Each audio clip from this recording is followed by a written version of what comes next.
నమస్కారం ఘంటారావానికి స్వాగతం. ముందుగా ప్రధానాంశాలు. ఇజ్రాయెల్లో ప్రధాని మోదీకి ఘన స్వాగతం. ఇరు దేశాల మైత్రికి హద్దే లేదన్న నెతన్యాహు.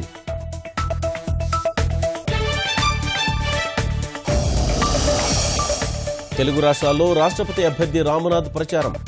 సంపూర్ణ మద్దతు ప్రకటించిన తెదేపా, వైకాపా, తెరాస.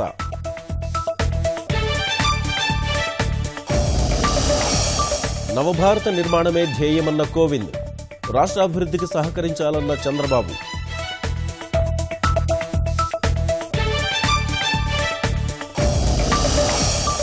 ప్రభుత్వం ప్రతి ఒక్కరిది అనే భావన కల్పించాలి.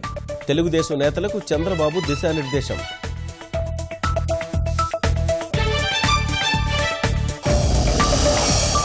ఇళ్ల మధ్య మద్యం దుకాణాలపై ఆగని ఆందోళనలు.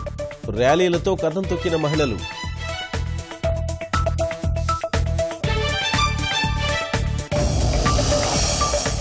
శ్రీలంకలో మరణ మృదంగం వాయిస్తున్న డెంగీ. 6 నెలల్లో 225 మంది మృతి, 76,000 మందికి వ్యాధి.